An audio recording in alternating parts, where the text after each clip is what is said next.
wanna make it better. Good morning in the West Coast. Good afternoon in the East Coast. Welcome, welcome, welcome to yet another broadcast here at Friends of ADOS TV. Here on Facebook, I am your host, Angela Nirvana. And I thank you so much for being here with me this morning and afternoon, wherever you may be in the country. That's one of the things I love about Facebook and YouTube, Instagram, and Twitter. We can actually go live and reach each other throughout the country. Today's guest is Reggie from Boston. I am super excited to have him on. He will be coming into the live shortly. He's preparing to do so. I mean, if you listen to Yvette Carnell or Antonio Moore, it's not unusual to have him as a contributor on those calls. And he's always dropping jewels and dropping knowledge. And, you know, there are a few people that call into that show that I look forward to hearing from. I'm really missing Alexander the Great. Where has he disappeared to? He must be doing some important ADOS work elsewhere, but Reggie and Roz from the DMV and Otis, oh my goodness. These have become some of my favorites that I've plugged into on Yvette's show and Antonio's show over the past few years. And I'm just thrilled that he is able to make the time today to join us on this live. He's going to be talking about the lead problem in Boston. We're going to tackle affordable housing. He had the luxury and the privilege of meeting Ayanna Presley during the HR 40 hearings. I want to get some updates about that relationship, especially since she endorsed Elizabeth Warren. That was a little surprising to me, so I want to get his perspective on that.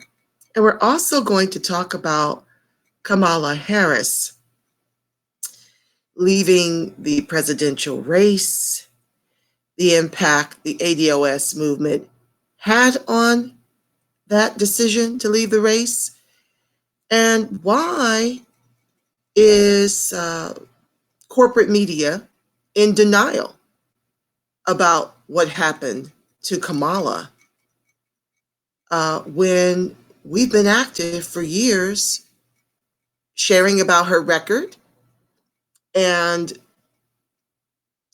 you know, not and refusing to be caught up in identity politics. We've been doing that for years now. Yvette Carnell did an amazing show where she did a timeline of how she started sharing with her viewing audience about Kamala back in 2017. And yeah, everybody wants to try and deny. Hey, Reggie, there he is. Let me bring him up. Hey, Reggie, you good? Okay. He's getting himself situated.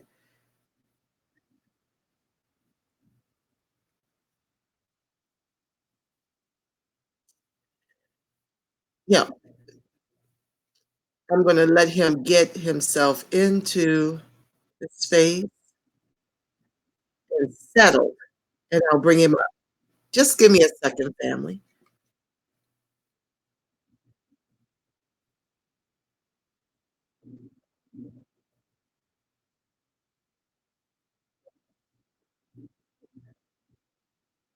Okay, I can hear you. Yes. Okay, I'm bringing you up into the live so that we can share the screen. There you are. Good morning, Reggie. What's going on? Oh, man. You know, the movement takes cat naps. We're here. We're live. We're so glad to have you on the call, on the live, actually. I want to actually introduce you properly. I was just preparing the audience for your arrival on the show. I talked about how you are a consistent contributor to Yvette Carnell's show as with respect to calling in, and how I became a fan of yours through the knowledge you drop on her show, the knowledge you drop on Antonio Moore's show. And I started sharing with the audience about our ADOS hot topics today, the work you're doing with lead in your community, the work you're doing for affordable housing, the relationship or association you fostered with Ayanna Presley during the HR 40 hearings, and why is corporate media in denial about the impact ADOS movement had on Kamala resigning from this race.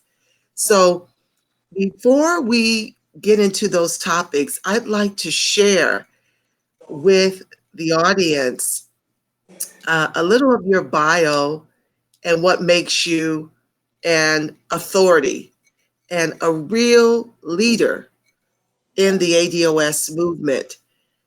You know, this show is about discussing topics relative to ADOS, talking about our politics. Uh-oh, we lost Reggie. Hopefully he'll come back in momentarily. And also giving exposure to the leaders of this movement throughout the country. And in effect, helping them to grow their chapters. So while Reggie works on his connection, uh, let me actually read you his bio. Reggie is a real estate broker in Boston. Hold on one second, he's back. I'm gonna bring you up, Reg. Uh-oh, your camera's sideways. Reggie, your camera has you on the side. I don't really know See if I can. why that is. Oh, that's a little better. Okay, it's on the side here on on in my purview. Hopefully it's correct on the other side. But I'm reading your bio, Reggie, and then we can dig in, okay? If this live continues to be a challenge for you to hold, I'm going to put you on a conference call so we can have this discussion, okay? Okay. All right, wonderful. Reggie is a real estate broker in Boston, Massachusetts, with 8 years of experience in the industry. He also volunteers with Keeping Codman Affordable, a group of community organizers, that's better, dedicated to fighting gentrification and displacement and promoting tenants' rights. The group seeks to engage and empower the local community through voter registration and education, lobbying, and demonstration. Reggie, as I said prior, is best known for his commentary on the Breaking Brown and Tone Talks YouTube broadcast, on which he is a frequent caller.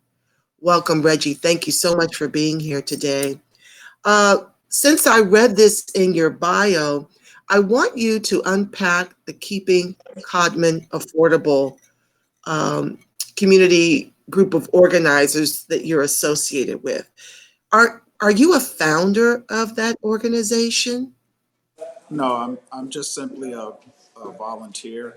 Keeping Codman Affordable is, I guess, the tenants advocacy wing of the Codman Square Neighborhood Development Corporation. So, like as you correctly stated, we promote tenants' rights. We try to get people registered and try to galvanize people around issues regarding affordable housing, fighting displacement, gentrification. Uh, we have we focus on the elderly. We focus on uh, women with children. We focus on economically empowering, black men in that space in terms of housing. So we really try to help everybody out because it's something that's hitting, all people. Wonderful. It's so much background noise. Are you able to hear me okay? Yeah, I can hear you fine. And it sounds like it's breaking up a little bit.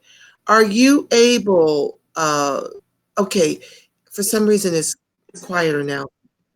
We'll try to keep going this way. If not, I'm going to call you because it's breaking up a little bit and I hear background noise. Um, can you talk to us about um, any success within your organization that you're having, given the initiatives that you're pursuing to help ADOS in Boston under the Keeping Cotman Affordable organization? Can you talk about any victories you've had? Well, in terms of keeping Cotton affordable, like I said, that's not necessarily my organization. It's one I volunteer with. But we've had some failures and some successes. Failures simply because the odds that we're up against in terms of white capital and of developers.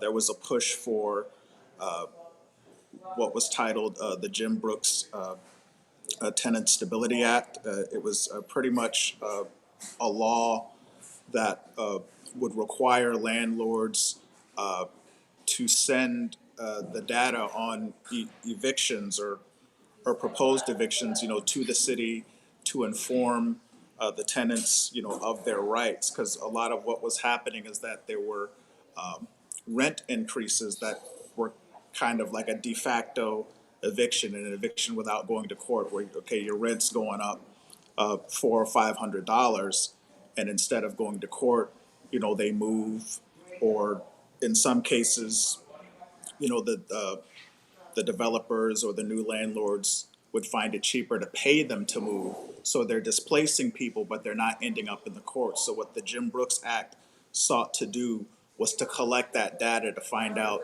just how many people are being displaced, and it was sent to study, which means it was pretty much sent to die. But there's been a coalition of people who've been organizing specifically around rent control. A new wave of city councils that have been elected have been favorable, towards rent control. So if and when we're able to get the state to allow the municipalities to set rent control, we definitely have friends in the city council. So it looks like it's moving forward. We just have to get it done at the state level, which is where the biggest roadblocks are. And do you know the number or the percentage of ADOS that has been affected by developers moving in, by gentrification in your neck of the woods? Do you know that number? I don't have the number for Boston specifically.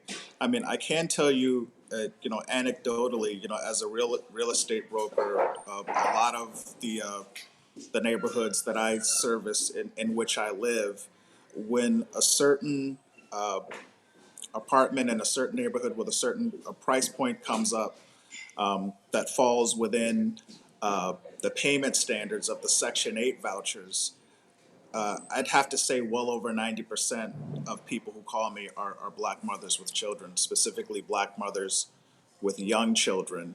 And the story's pretty much the same. The landlord selling, or the landlord's raising the rent, or the landlord is neglectful. So it's easily over 90% black mothers.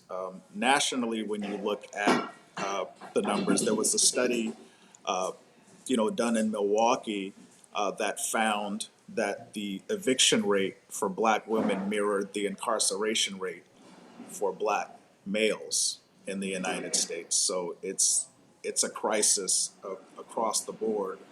So when you look at the fact that 70% of our families have female heads of household, it's going to hit us disproportionately, whether it's in Boston or anywhere else in the country. Absolutely. What can we do in our own communities? It just feels to me like the wheels of justice move extremely slow um, when it comes to remedying these issues. Um, what can we do to expedite and move things along? Yeah, well, you said it right, and part of the frustration, that I have, and I'm sure that you and others share, is that the wheels of justice move, slow, as you said. I was recently at a listening forum for the Black and Latino Caucus for the state representatives, and they were proposing, different levels of quote unquote affordable housing, over the next 20 months and 20 years. And, the expression the frustration I expressed is, that doesn't help, the black families that have to be out in 20 days. So they have the plan, Right, but the number of proposed housing units are insufficient. The metric by which they determine affordability doesn't take into account race, gender. When they do the AMI, they just do it for the area instead of the people. Because the black families in Boston make about half of what the white families make, and the wealth numbers are even more staggering. The median black household wealth for black Bostonians is $8, whereas for white families it's almost $250,000. So when you talk about area median income, it makes sense. You have to focus on specific populations and determine what's affordable for them. And unfortunately, our legislators, they're falling short on that level. But in terms of what we have to do, we have to keep pushing. We have to get aggressive. When we're in these spaces. I find that to be effective to kind of pin them down and to get specific. What are you specifically going to do? Knowing the numbers and what they mean in terms of what they say is affordable, how many affordable units, where are they being built, who are they being built for? Because again, if you're building a bunch of studio apartments, one bedrooms, two bedrooms, that doesn't help families stay together. They may need three beds or four beds or five beds. So if you're making studios and one beds and putting them in high rises and then saying I'm going to only make a few of those affordable, you're still not solving the problem. So you have to be very, very specific in your ask and back it up, with a vote to where I'll, either vote for you if you show me something real, or I vote against you. Um, thank you for that. I wanted to share a little bit about what's happening here in LA to contribute to the conversation, to help the audience understand that this is not just a Boston thing, it's happening nationwide.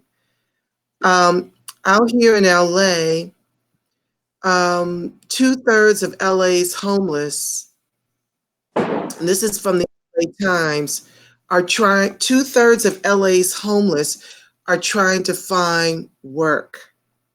Okay. More taxpayer dollars are being spent on homeless housing and services, yet homelessness in LA County increased 12% last year, and chronic homelessness is up 17%. This society needs to do better. Homelessness is an income problem as well as a housing problem, and both need to be addressed to solve LA's homeless crisis. Okay, that's in the LA Times, um, dated June 6th, if you want to read that article more in detail.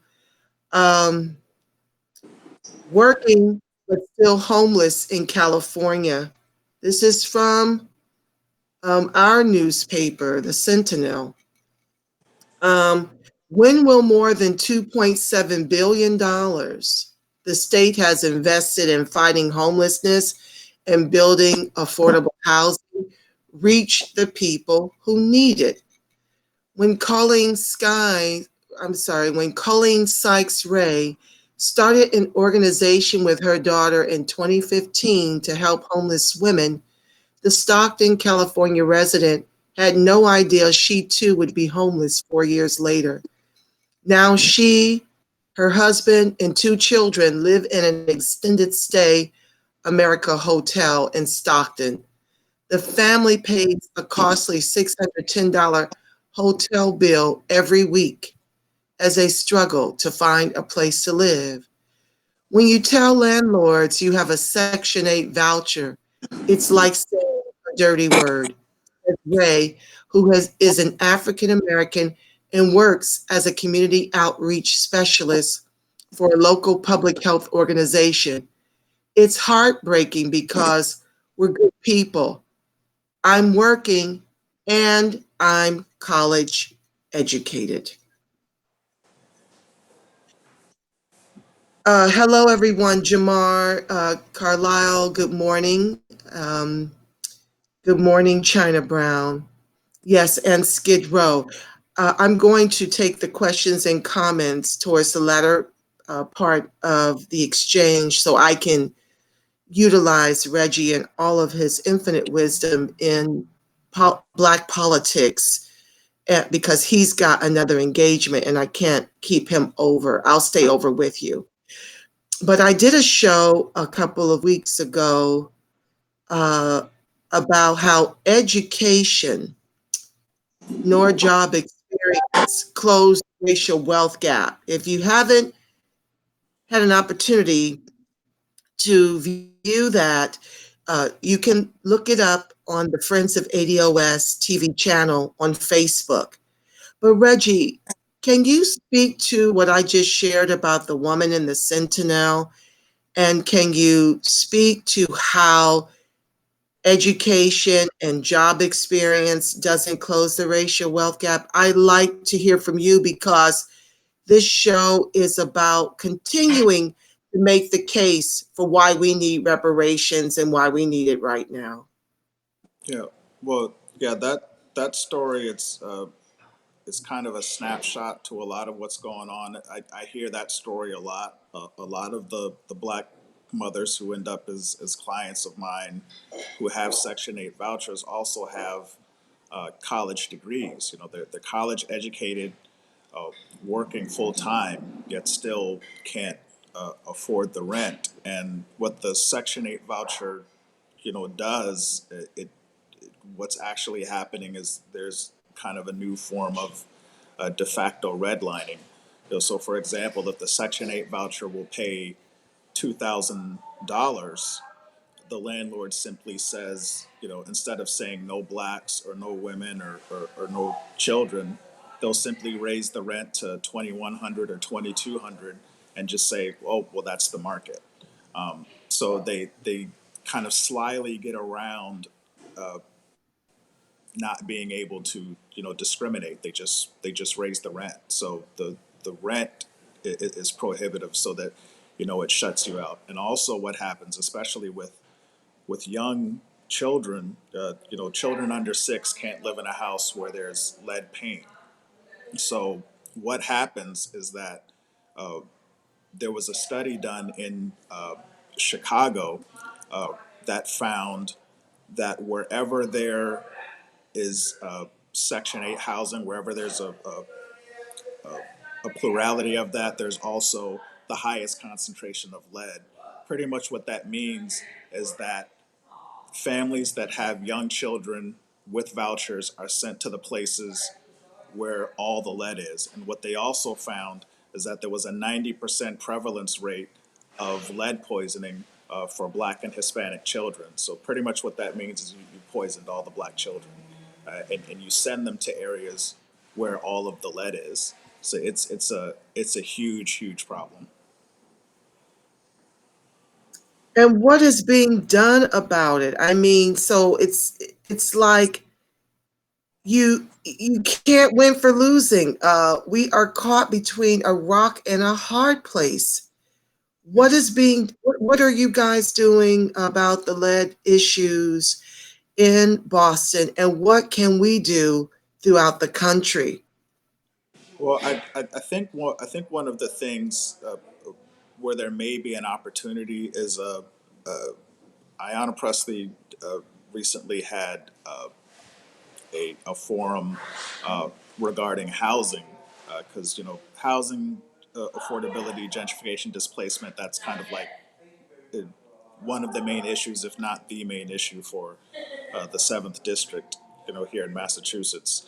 Um, and what she proposed to do is to incorporate affordable housing into any infrastructure bill that comes to Congress, because it looks like, you know, if and when Donald Trump is reelected, it seems like the only bipartisan legislation that may be able to get through is infrastructure. So what she's hoping to do is make affordable housing part of that. What I expressed to her and her staff is that affordable housing is fine, building affordable housing is fine, but you also have to make it safe and accessible.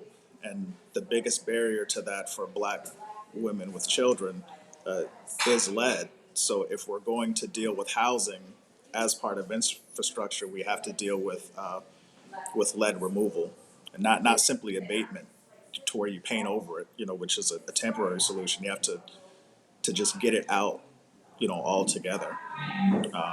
So waiting to hear back from that, you know, as everybody knows, you know, she's on the campaign trail with Warren, but you know they're back in session in January, so hopefully, you know, we hear back from her on that.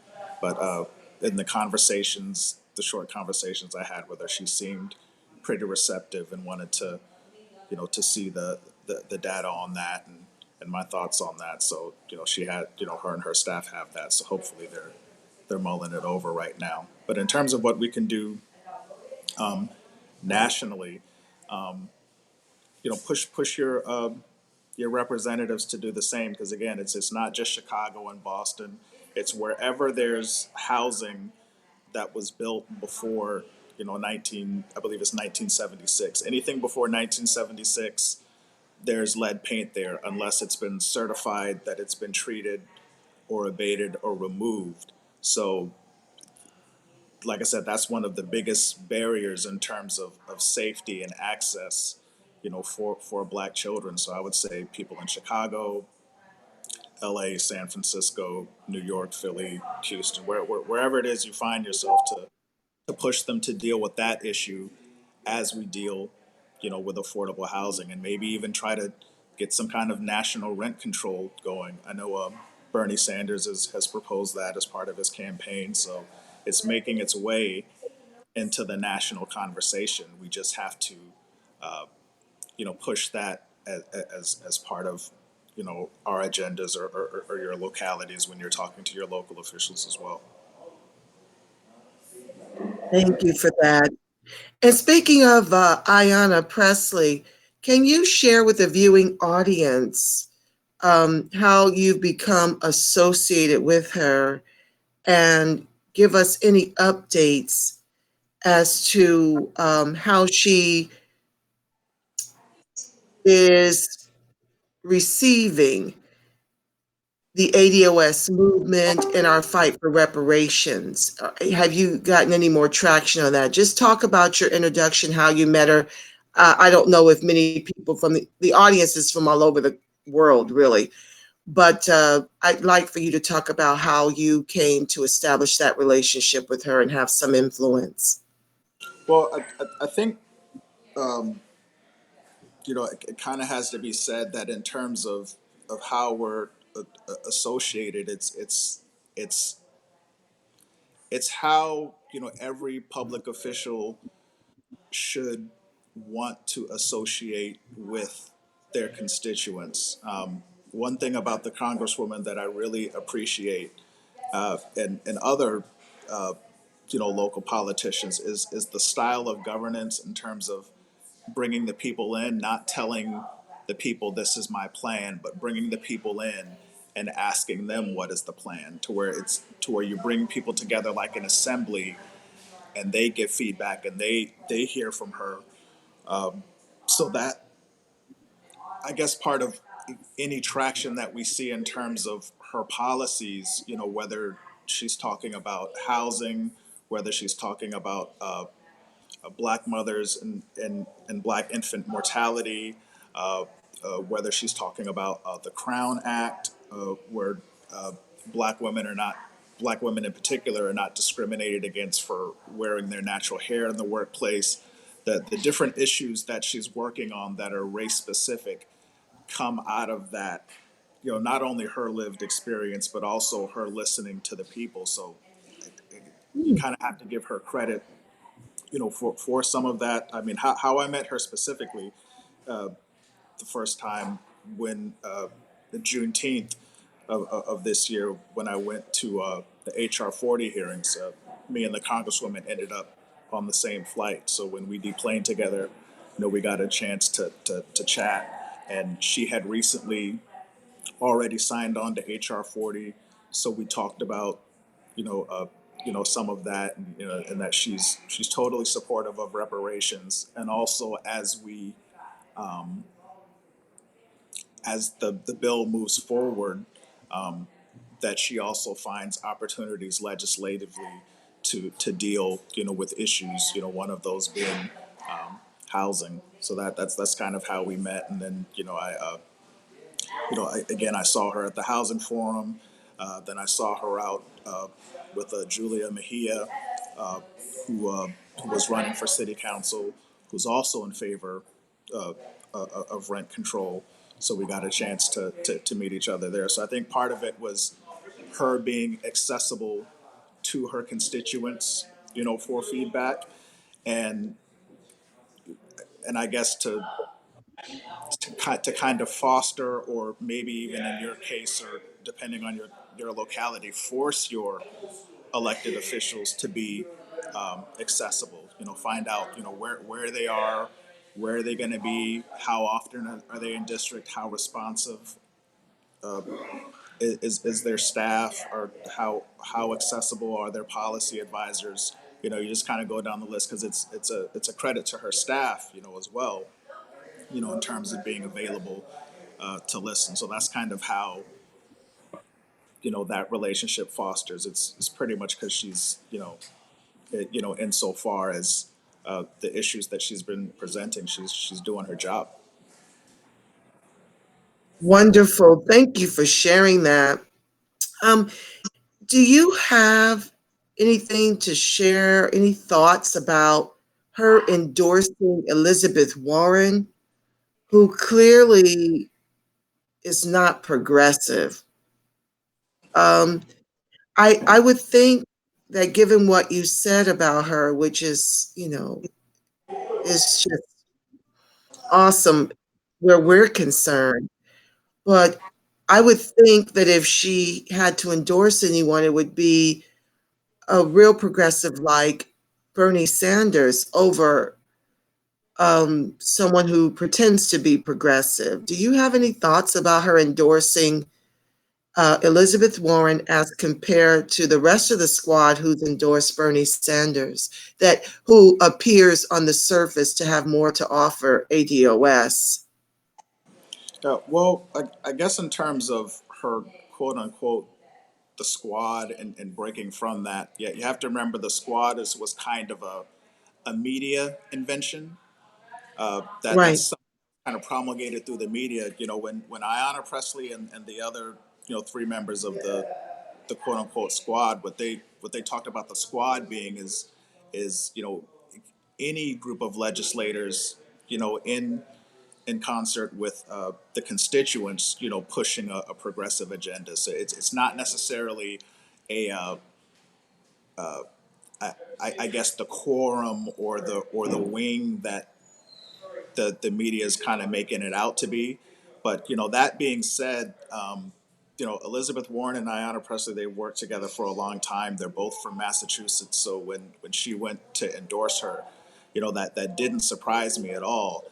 And if I were a politician, and you know the senator above me has a shot at the White House, if she goes in, I go to the Senate. That's a no brainer in terms of political calculation. And I definitely hear people's concerns in terms of Elizabeth Warren not being as progressive.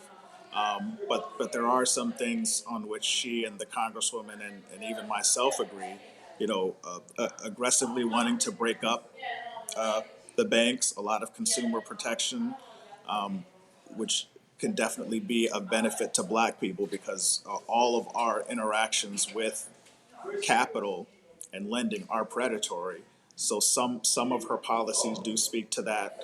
Uh, Elizabeth Warren was the first one to come out with a major housing plan to deal with redlining. She's kind of attempting to green line, even though it certainly falls short because when you look at those redlined areas, so many of us have been pushed out and the gentrifiers are in. So when you send those funds and those resources, you're literally sending them in some cases to gentrifiers. But she was the first one to put that out. And again, like I said, the congresswoman, she's very sensitive to the needs of the seventh district in terms of housing. So, and also, Warren has kind of stepped up her engagement with Black women as an electorate. It kind of tried to come out with their own plan, but again, like I said, I definitely hear people when they say it definitely falls short, but I guess that kind of explains why, the congresswoman did what she did. Yeah, but like at the end, to put it simply, if Warren is president, you have the president of the United States endorsing you to take her Senate seat. I mean, it's a easy chess move. So I see. I'm not sure why anyone would be, surprised by that one. Yes, that makes a lot of sense. I didn't think of it in that respect.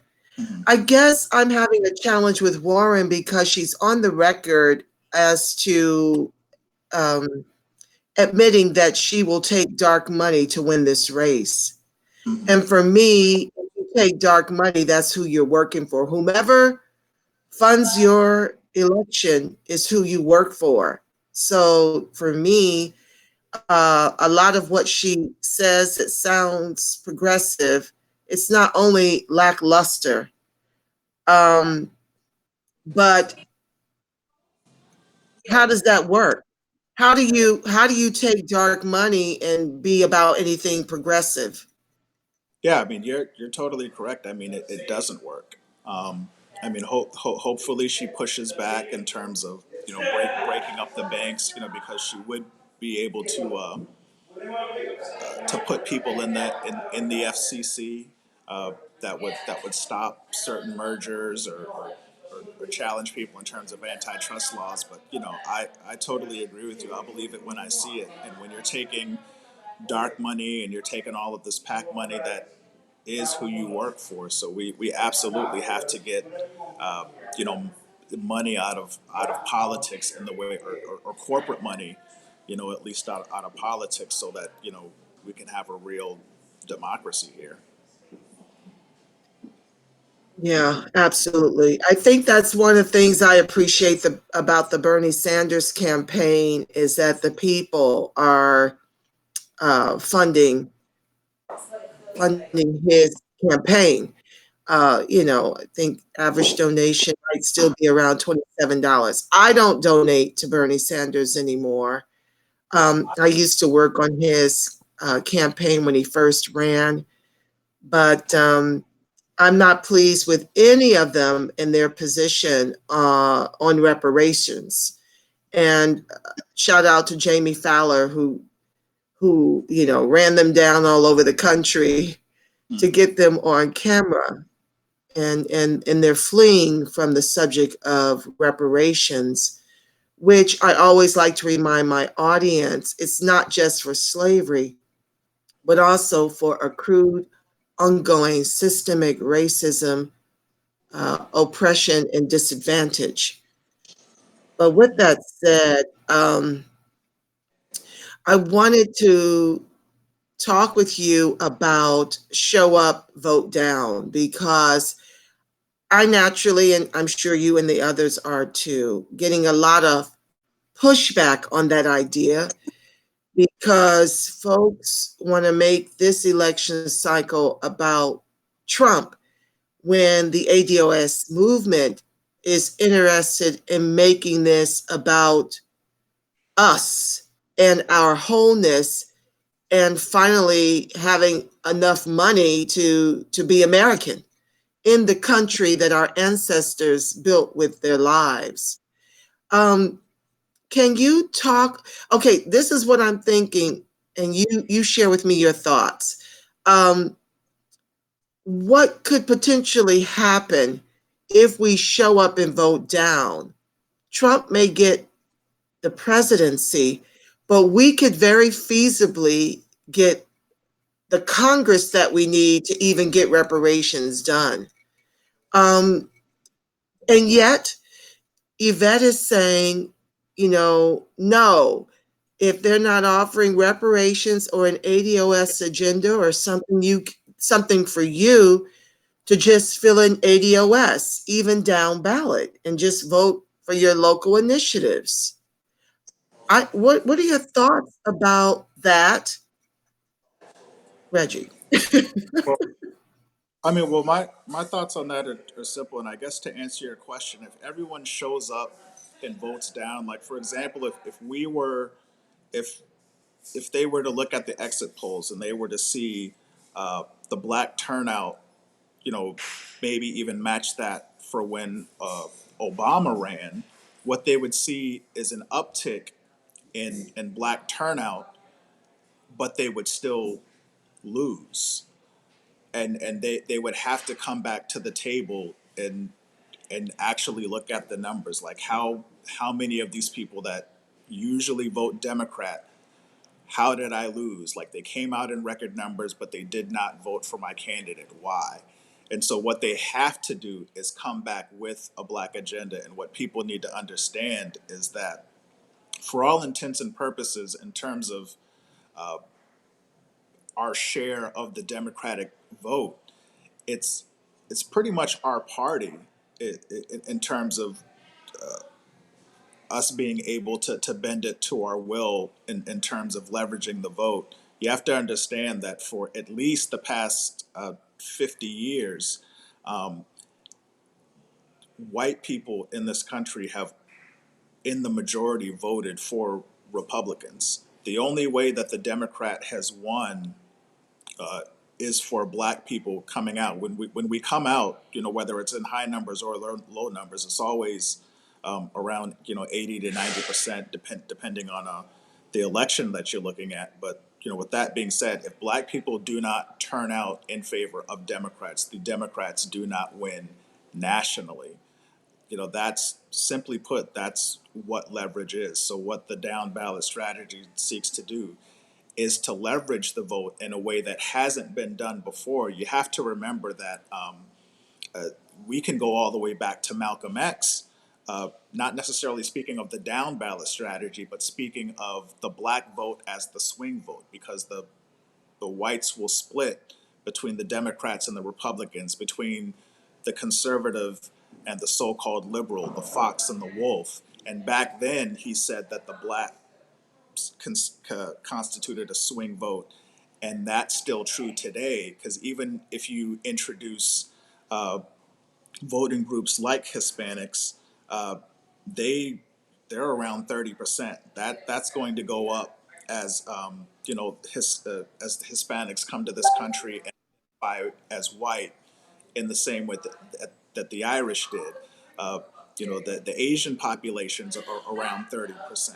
So even when you add all of those votes together, black people can still swing the vote, especially in key states like Ohio, places like Florida, you know, other bellwether states. Um, so properly leveraged, we can definitely make it happen. Something that hasn't happened before. And when we say Democratic down ballot, it doesn't mean that you must vote Democrat, down the ticket. The reason that the Democratic down ballot was said was a repudiation of the smear that ADOS is somehow a front for the Republicans or Donald Trump or Make America Again. So the saying Democratic down ballot was an acknowledgement of where we already are uh, as a voting group. We overwhelmingly vote Democrat. So they're saying leave the presidency blank, but vote down ballot in terms of your interest. If it's a Democrat, fine, and if you feel that none of them represent your interests, you can leave that blank. I guarantee you, in every election, regardless of your state, regardless of your locality, regardless of whether or not they allow you to write in, or if other parties are able to insert themselves, whether it's Green Party or Workers' Party, there's going to be some kind of local ballot initiative that you have an opinion on that you can vote for or against. If you feel that none of the officials are there for you, fine, leave it all blank, or write in ADOS where and if you can, but vote on the ballot initiatives. That vote would still count, and it would still be a repudiation of the Democrats, and it would force them to come back to the table, with a real black agenda. That was very beautifully explained. Uh, and the audience is saying yes, good information, Reggie. They want to know, Rita Forte, hi Rita, hi Trey. Rita wants to know, do you have a live show? And if not, when is it coming? Oh no, I don't have a live show, and I don't know if that's coming. I mean, I have a couple of videos on YouTube. I think if you look up Reggie from Boston and ADOS, there's some like videos there where I'll come in and speak on some things, but I don't. There's not a live show coming soon, Okay, unfortunately. can we find that on YouTube?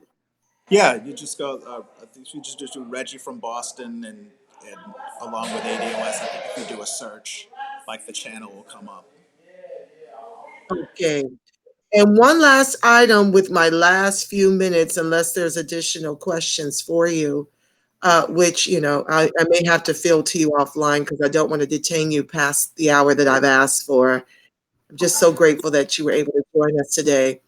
Let's talk about Kamala Harris leaving this race and why uh, mainstream media is pretending, or, I mean, I don't know, they're just acting ignorant or in denial about the impact the ADOS movement has had on how Kamala is polling.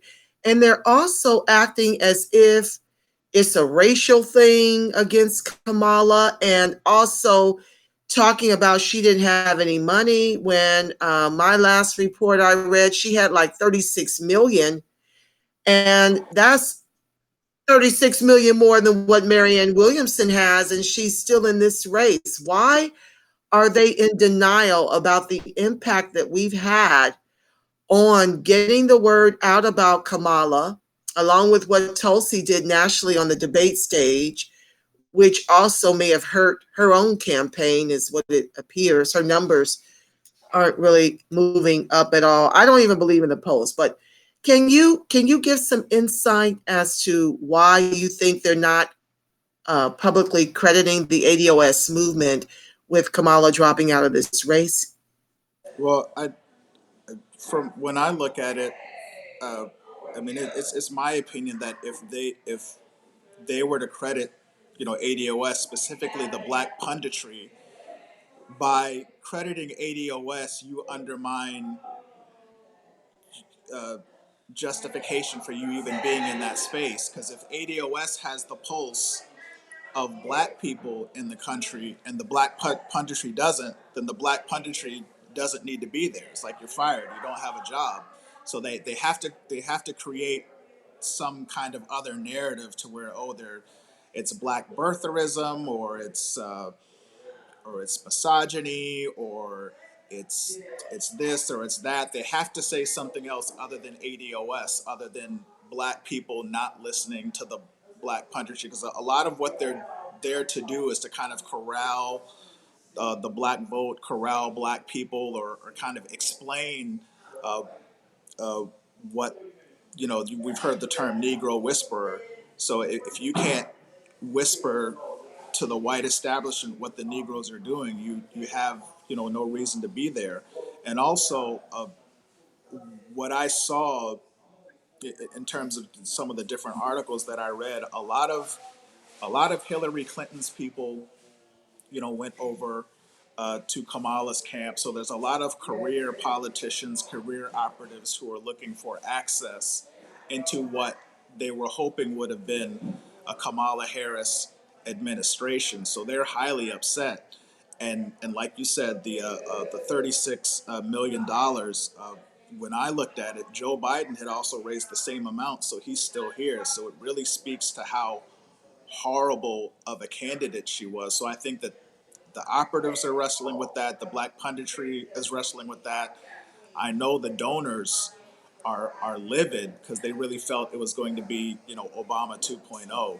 But yeah, but like I said, if you admit that it's ADOS, then the black pundits they can't be here anymore, and then the Democrats have to get serious about black people. So they don't want to do that. So it's probably going to take them to lose in 2020 to come to that realization.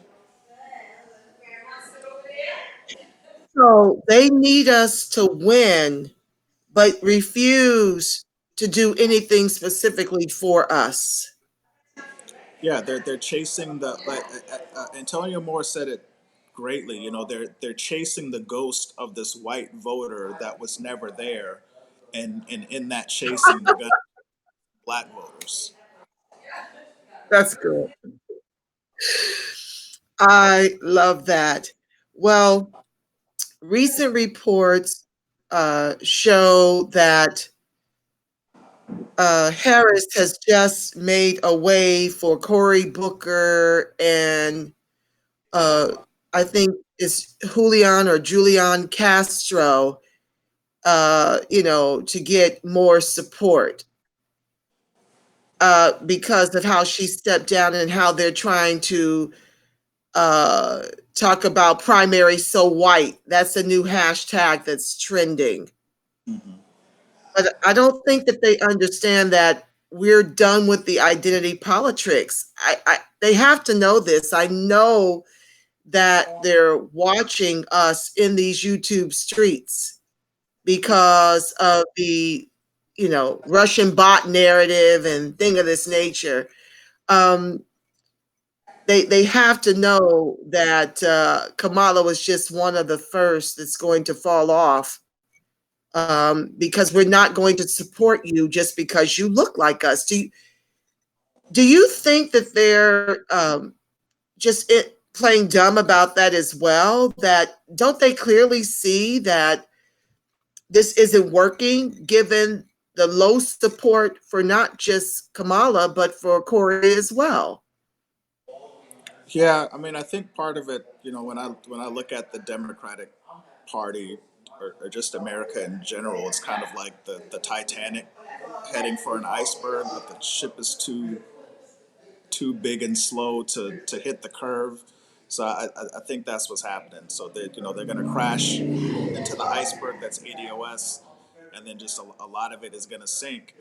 And I think also part of it is that there are still a lot of black people out there who will just vote for the candidate because of well this one's black. That's kind of why some of the commentators and some people in certain spaces kind of unraveled because they were so invested in the idea of Kamala Harris as a black woman that I just want a black woman there and not really worrying about the policy. So I think the Democrats are still trying to tap into that emotional side of ourselves towards like I just want to be seen. I just want to be acknowledged. They're playing on that lostness and the fact that we've been excluded from power. So they're saying, hey, look at Cory Booker over here, black man. Look at Julian Castro over here, a man of color. But I mean, again, is the Titanic heading for an iceberg? And they're going to figure out that you have to have black targeted policies and not just a black face. Well, thank you so much for your insight. So, what I gather from this exchange is that we can get involved by um, bringing our issues directly to our local politicians. Wherever they are, show up and make our needs known. Um, the best way I have found to do that is under the umbrella of the ADOS movement. That's one part of what Reggie has shared with us today. Get involved. And the ADOS movement has chapters all throughout the country.